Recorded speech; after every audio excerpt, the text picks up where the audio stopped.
This is Zach Brooks with World Transplant Athletes. Tips and tricks by and for transplant athletes anywhere, anytime, and of course, online.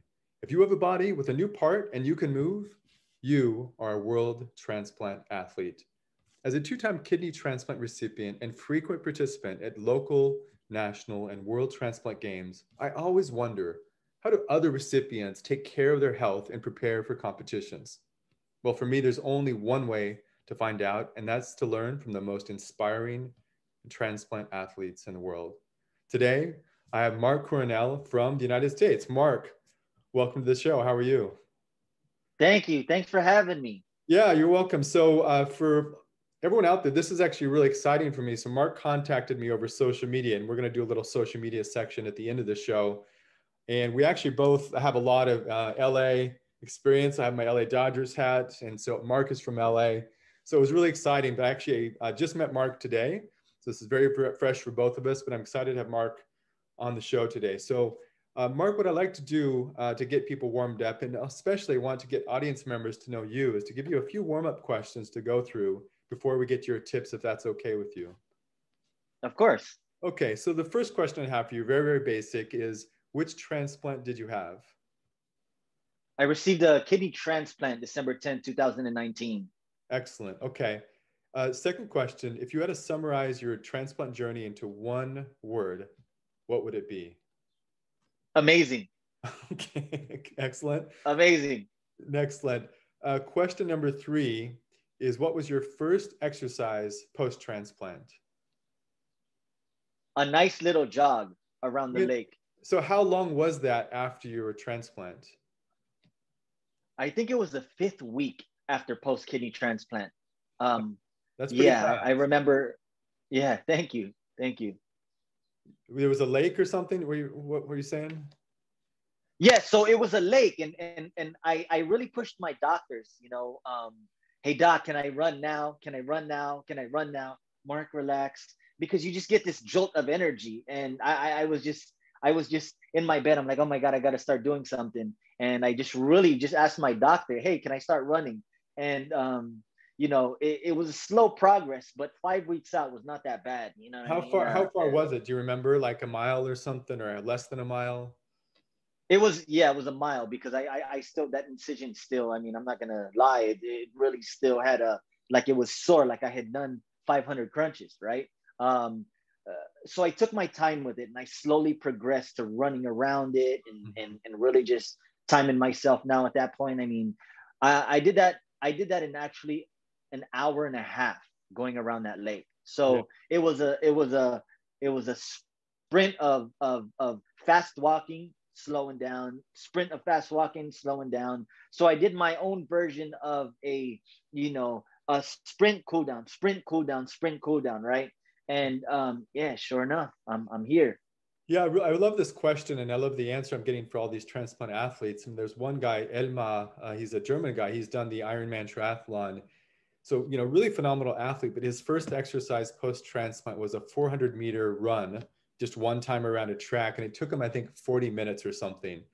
But, he Wow. really indicated that how important it was for him just to move a little bit. And then lo and behold, years later, he competes in Ironman triathlon. So, that first exercise for everyone I talk to is so important, because, maybe by any objective measure, it's not a big deal, but all the energy and intention you put into that first exercise is monumental. In some ways, it's the most important exercise of your life. So I really love this question.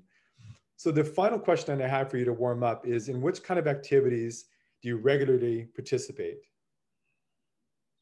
So now I go to the gym and I do boxing, not as an athlete to start sparring with everybody, but I go in there, I do the speed bag, I do my jump ropes, I hit the bag, my weight training and golf. So those are my everyday 1, 2, 3. If I don't want to box today, I'll do some weight training. If I don't want to weight train, I'll go and go to the golf course. Okay. So tell us about boxing, because I know, just talking to you offline a little bit, that you're a boxer, pretty significant. So you boxed, growing up, or tell us about your boxing history. So I started boxing at the age of 14. You know, I was young. It was in my earlier days, and I was competing in the amateur realm, and I wasn't pro yet. And the way I found out, you know, my kidney failure was through a routine physical. But essentially, I had competed for almost 12 years till I wanted to turn pro. Right? It wasn't a I have to turn pro. I have to turn pro. I have to turn pro. But I was really, really active in the gym, you know, in the amateur realm. So tell us about this routine physical though, because I mean, you told me a little earlier, you had a routine physical. You thought, oh, this is just a check mark to the next thing, but it turned out to be a life-changing event. So what was the routine physical for? Okay, so I had to do a routine physical on my 26th birthday, right? Because I was covered by the military, and what they tell their vets is your kid's covered till their 26th birthday. So for me, it was a routine physical. It was a clean slate on my birthday to start a new journey, and also my routine physical for my boxing to turn pro. I said, Doc, don't worry about it. I'm fit. You don't need to worry about anything. I can I can bank out 100 push-ups right now. I'm ready to go to turn to fight. She says, I'm pretty sure there's nothing to worry about. 2 days later, I got the call. I mean, it was really just that quick. She's like, I need to bring you in here for a biopsy. There seems to be an irregular number that popped up in your creatinine levels, and then other levels started to show the same thing. And sure enough, when I came back 2 days later, I was diagnosed with FSGS. Um, Started spilling a lot of protein, and that's when my journey began from being a fighter to fighting for my life. And that was Wow. a great. It was a different transition for me to really cope with in the beginning. Yeah, that's a great way to summarize it. Being a fighter to fighting for your life. Actually, I have a similar story. I was playing soccer in a sand soccer tournament. I broke my toe. I went to the doctor and I said, "Well, I'm fine. Just, you can draw my blood if you want, but I know I'm fine because I've been playing soccer at a pretty high level." And lo and behold, it came back that my kidney was actually in bad shape. But it was only just a routine thing that I thought no big deal, and then my life changed very quickly. So I identify with that story very, very well. So thanks for answering those warm-up questions. So now let's get to your tips, kind of the heart of the show and the reason I do this show. And what I like to do is I like to read the tips from 1 to 5, and then we'll go back to the top of the list and you can talk us through those tips and why they're important for you. So tip number 1 you have for everyone is, number 1 is stay hydrated. Number 2, know your training regime and the effects of muscle breakdown. Number 3, support system. Everyone needs a coach. Number 4, getting rest. Your body needs to heal. And number 5, diet. What you put into your body will show during your performance. So when we talked earlier, what I was really impressed with is each of these tips seems on the surface really basic, but you have a lot of like thought behind each of them. So I'm excited about how you're going to share that with everyone. So tip number 1, stay hydrated. Your kidneys depend on hydration. Talk to us about why that's so important for you. So very interesting story. So it goes, you know, in especially with kidney failure, you're diagnosed, you're drinking all this water, you end up on dialysis, you can't drink any water. I mean, 16 ounces of water a day. And then I go back to 3 liters of water a day.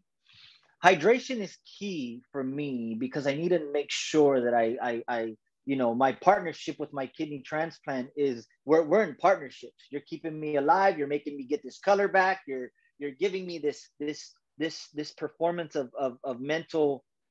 I call it the mental six pack, right? Because you know I had that mental six pack going in the beginning. Then I lost my six pack. I gained a gut while I was on dialysis, and then it's post kidney transplant. Mark, your mental six pack is back. And you know, for me, you got to know the difference between your urine equally looking like your toilet bowl, which is overhydration, or you urinating and it looks like you're emptying out from a tab of beer, Mm-hmm. right? And knowing the difference of, am I really hydrated? Am I not hydrated enough? Or where can I find my middle, right? And like the doctors say, they say, you know, we treat patients on a case by case basis. 3 liters for me is normal, to somebody else 2 liters is normal. Mm-hmm. It's what's your normal when Yeah. staying hydrated, you know? Yeah, it sounds like, when you're talking through like between beer and the toilet, like you're really talking about optimal hydration for you. And for you, you really use hydration as a way to tune in to your body, accurately. So know what you exactly need, especially post transplant. So the second tip you share here is know your training regimen and the effects of muscle breakdown. Can you share more about that? Because this one actually struck me as like, I really want to talk to Mark and know more about what he means by this, because you presumably you have a lot of experience with this through all of your boxing as well. So tell us about this knowing the effects of muscle breakdown for you. So what I didn't realize as I was amateur performing athlete, that the harder you work out, your creatinine levels would raise, right? And now even at post kidney transplant, they said, Mark, you worked out 2 days ago. I said, Doc, I stopped exactly 2 days prior to getting labs. But I can definitely see a significant change when you know that regimen, right? And what I mean by that is now I know for sure I should stop 3 to 4 days out before getting labs so that it can normalize my labs so I can see my base, right? I didn't know that before. I didn't know that your creatinine levels were raised if you perform or do any type of exercise. So what I do is I like to uh, really hone down my body so that my body can get that significant optimal understanding of where I'm at base, right? And here's an example. I went in, and for those who know about kidney transplant, we look at our GFR and our creatinine levels and where they're at. I went from a 1.2 to a 1.49 within a month because I was just so I wanted to keep training, and I let my body rest exactly a day and a half, and it showed that significant amount of change with no diet. I didn't change my diet. It was just that performance Mm-hmm. of me saying, you know what, I'm good today. Maybe I can push to get that, to see if my creatinine level will really raise that much. So I use myself as a guinea pig so I can understand how labs affect my performance, how my performance affect my labs, and really just intertwine those two so that I know that how long I should really stop before getting my labs done. Mm-hmm.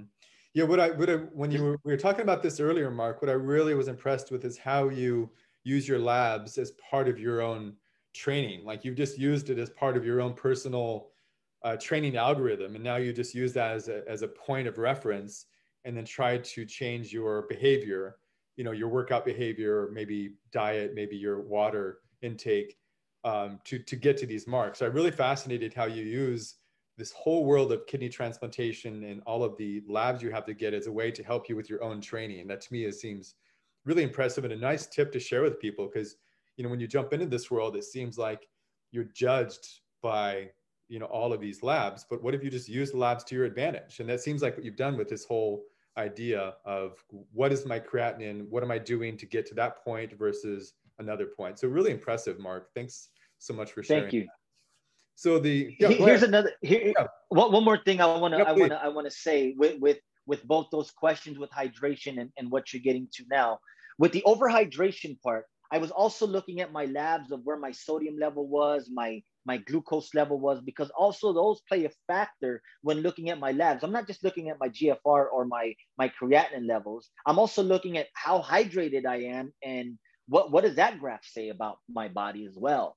So yeah, all those play a really key component when I'm looking at it to be able to say, Mark, your green light to go and perform at that level you want to, Mhm. because everything looks great, right? And if it goes high, why did it go? Was it too much tomatoes, or what triggered a certain level, you Yeah. know, with what I'm taking? Yeah, no, absolutely. That's fantastic. So the third tip you share here, Mark, which I really like, is every athlete needs a coach. So you really talk about the importance of support system. Can you talk about that for you? Because when we talked earlier offline about this, it was, how you talked about these small moves and what a difference they made. Maybe you can share a little bit more of what you were sharing with me earlier about the support system importance. So here's one of the things that I learned a lot about support system and coaching and being an athlete, right? When you're an athlete, you have a coach. I think when you fight for your life, you have a support system, which really intertwine, right? Because a coach would tell you, Mark, your performance is off a little bit. If you keep dropping your hands, he's going to come in and try to knock you out. With a support system, a caregiver, or just that person who's your crutch fighting for your life, you need someone to say you're not alone. Because a lot of the things that we deal with being a kidney patient is we feel alone. We feel that there's no community. We feel that we're going through this alone. All of our family members look at us in a certain way where you're like, I'm different. They think I'm gonna die soon, or something like that, right? There. When I talk to a lot of patients and just people in general that go through kidney failure, I ask them, hey, do you ever get that look? And they're like, yeah, you know the look I'm talking I about, know it. right? And Yeah. and they're like, you know, and it just brings you back to your reality, right? Of what you're going through. You try to put on that strong face, you know what, I can get through another day. But when you talk to people, it looks like they feel sorry for you. I don't know Yeah. I can't describe that look, right? No, I know But exactly then what you're talking about. but your support system, you know, that one person, for me it was my fiance, who told me we're going to get through this together. I'm fighting your battle. Yeah. My coach would say the same thing. Mark, you're in there alone, but we're coming in as a team, believe it or not. Hmm. And we have to understand that when it comes to the support system and being a world transplant athlete, right? Is our coach want the best for us. They want us to get that win. Our support system, our fiance, mother, father, brother, family member wants the best for us, right? But we have to listen when it comes to getting that getting that optimal performance and getting a kidney transplant now, Yeah. right? Because it's very easy to get into that depressing hole and saying, you know what, my life's already over. I don't think I can get through this because I'm at dialysis 3 days a week. I have to take these phosphorus binders every time after I eat. Um, what else is there for me? You Hmm. know, Yeah. my coach is doing his homework by knowing what weaknesses my opponent has. Hmm. My fiance is doing her homework by what I should eat. Yeah. And it plays an intertwining role how I was able to use athleticism to fight for my life. Yeah. Again, I was a fighter. Now I'm a fighter fighting for his life. You know, Mhm. I'm fighting for my life.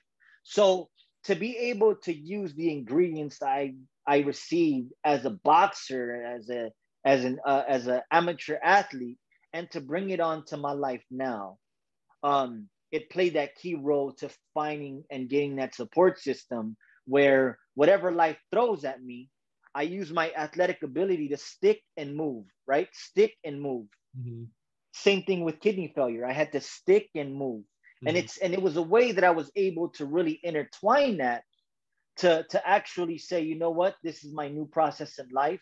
And Yeah. now every time I go into the hospital, my coach now, my fiance, is right there with me saying your labs are going to be great. You Yeah. know, you're going to get through this. You're going to get through this. And when I go in and do my labs, it's round one. It's round one. And then waiting for that progress to get my results. Okay, I won this round, Okay. right? Yeah. So it's a constant. I gotta mentally always think boxing. All right, this is round one, and now getting a kidney transplant is winning the world championship belt, Yeah. right? They say a kidney transplant lasts 20 years.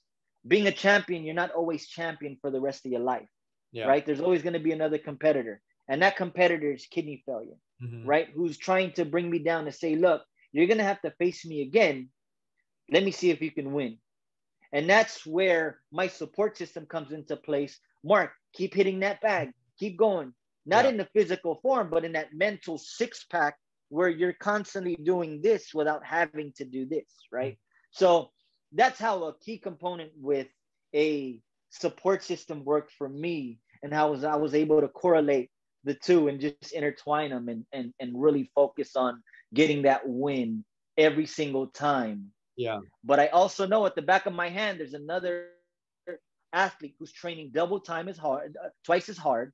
Mm-hmm. to try to get that championship belt out, right? For me, that's kidney failure, right? So even if I held this for another 20 years, this belt, that's all that matters to me, is that I was able to hold it for 20 years and let's get into that battle. Yeah, what stood out for me and what you shared, and thanks so much for that, Mark, that was really excellent, is the look.